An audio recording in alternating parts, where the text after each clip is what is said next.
jingpule woman kasmi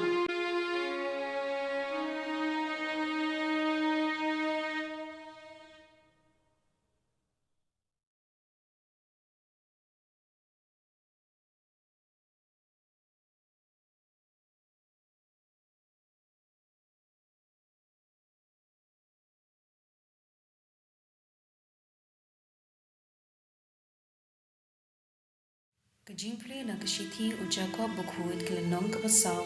kad khod khatlai hadu khadhanyu. Haali menta mapi ubaong, menta kasngi nilashai, ngin yalet shakata, kashnong ngin sa hangta shisnem, ngin yakhayi, pat ngin yakamai, pi ubam tip ayu kanjia lashai. Kajing im jumpi kalong kajin hau kabapau shipor bad kajano, ha kajaka panong lada utrai umon ngin im banne yakane ne katai pinang tang ban ngomeng bad ban kren ko kajing kren he kabakum kane kalong kabasniu haba ubriu utep yaka ei kapabaha bande pat de yaka ule bom ktien jong utrai kasam sabu khandai kad khod iwei hadu ar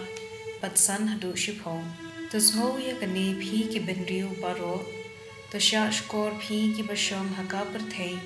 la red ne krau la rispa ne dog baro lang Blei ngadei bentiang ya kapor jenjar kini ki briu ki shania tang hala kaspa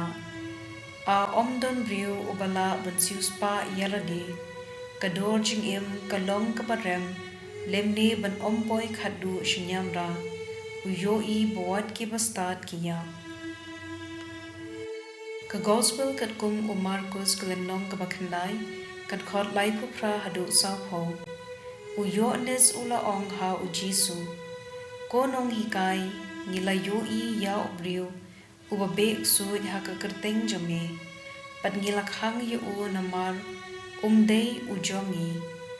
Wad khang yu u Jisu la jubab namar omdon ubriu ubali kampela haka kerteng jonga ubaha keju kapor krensniu artat yanga jar upamlong persya yangi ulong batngi ka gospel jong utrai